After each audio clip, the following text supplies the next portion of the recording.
Hello, this is Charles Reynolds, the inventor of the O-shot procedure. I often get the question, what's the difference between the G-shot and the O-shot?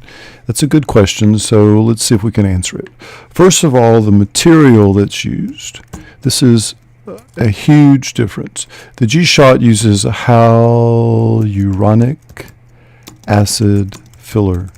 So this is a liquid type collagen. It's been used a long time. It's fairly safe when used in the face for, in that case, it would be called Juvederm, or in the knee joint where it's often called Synvisc. The problem with it is that it will sometimes cause a granuloma type formation. We'll get to that. With the O-shot, we use platelet-rich plasma. The indications for these procedures. The indication for the G-shot is to improve normal functioning. That's it. By basically building a speed bump or wherever the G-spot is, extra pressure on the urethra. The O-shot is for dysfunction, sexual dysfunction, stress urinary incontinence, urge urinary incontinence, and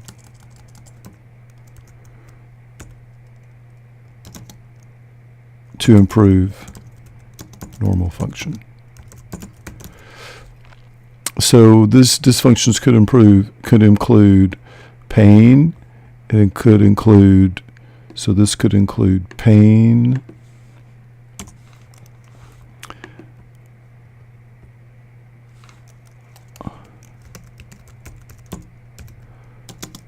decreased orgasm, lichen sclerosis,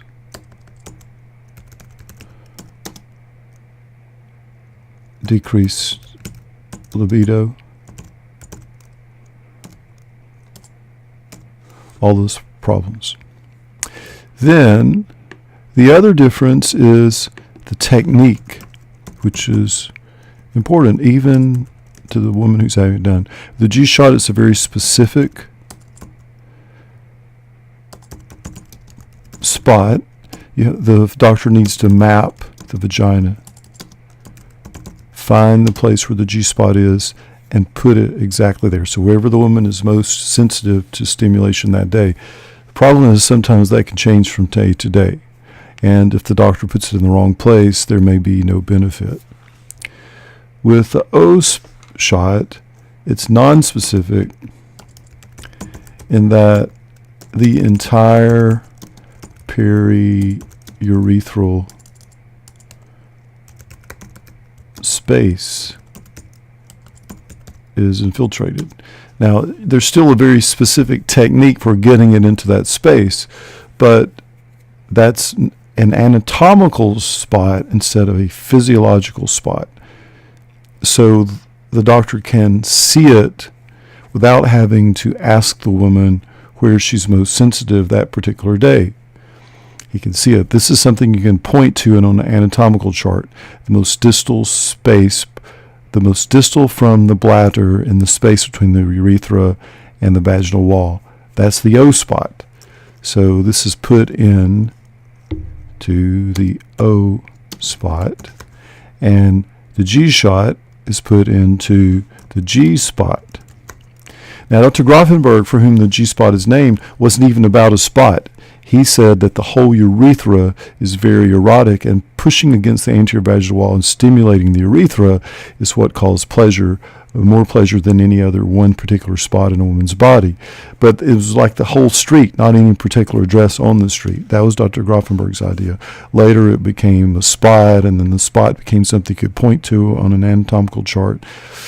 I think that's getting away from the original meaning of it, and I think that spot is not really magical. It's a whole periurethral clitoral complex, and it's not just a spot. So trying to make a particular spot better may work, but I don't think it's as effective as not just do we inject the O spot, we inject the whole clitoral complex. And let you see what I mean by that.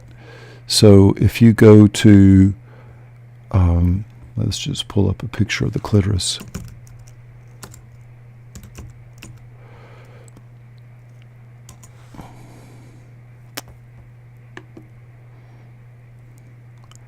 Yeah, so here's a nice picture of the clitoris, and you can see it's not just a little piece that you're able to see at the end. It's like this would be like the glands or the head of a man's penis, and this would be like a penis that's been unzipped, and this would be the top half or the corpus cavernosi, and this would be the bottom half or the corpus spongiosum. So this whole thing is the clitoris. When you do the G shot, you're just finding the particular spot along the urethra that happens to be sensitive that day. When you do the O shot, you're infiltrating this whole entire thing with platelet-rich plasma and the entire space between the urethra and the vaginal wall. Huge, huge, huge difference. So back to the differences between the two. So one is just a spot, happens to be more sensitive that day. The other is the entire periurethral space and the whole clitoral complex. So then the effect is that here you just have a mechanical pressure increase wherever the HA or the hyaluronic filler is placed. Here you have an actual cellular improvement.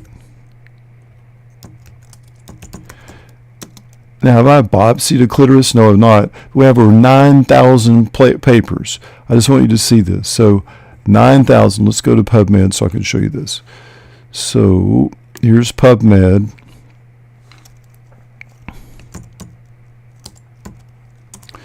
And then I'm just going to put here in PubMed in the search box platelet-rich plasma.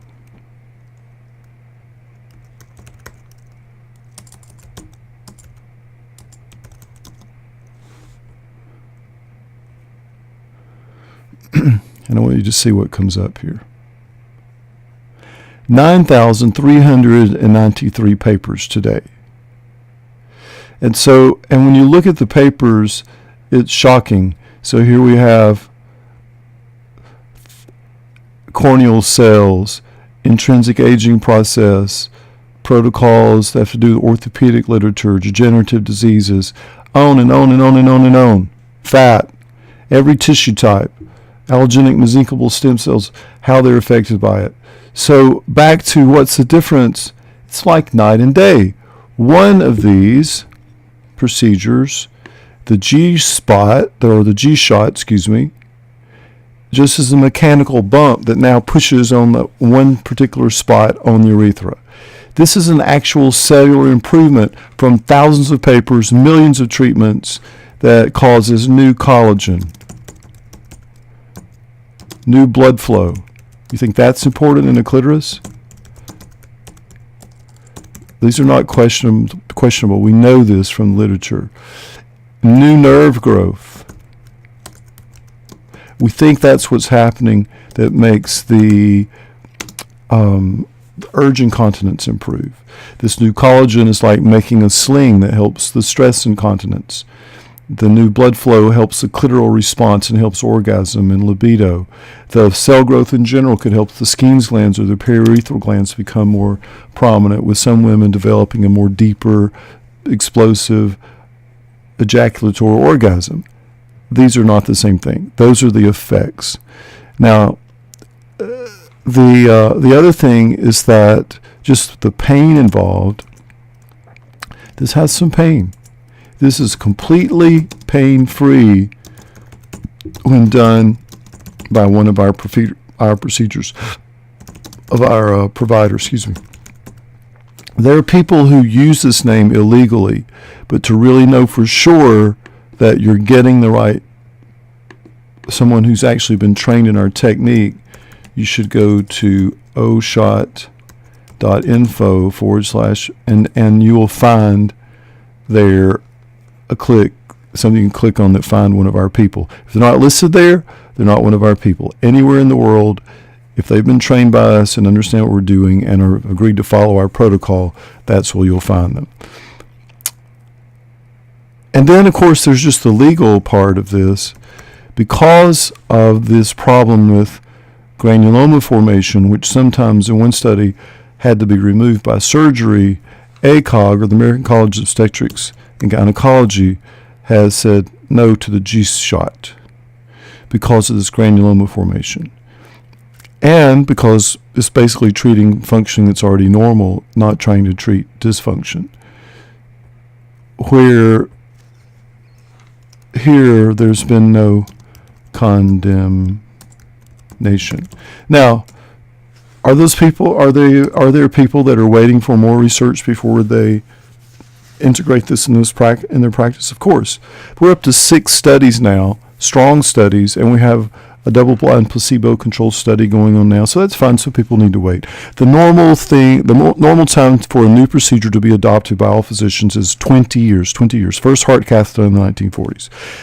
Average is 10 years to complete the research to the point that people start to say, yeah, this is what I want to do. And then another 10 years, even after the research is done, before it's adopted. So it's a 20-year process. We're 8 years into the process of proving to the planet that the O-shot is a thing that should be done. But whether you decide to adopt it or not, this is why I think the 2 procedures are completely different. If you want to learn how to do this, then contact the Cellular Med Association for one of our official teachers if you want to have this done. So to learn to provide it, go to cellularmedicineassociation.org and you'll see our teachers there. If you want to have it done, then you go to oshot.info and you'll find a place to click to find the directory. Okay, hope you find this helpful.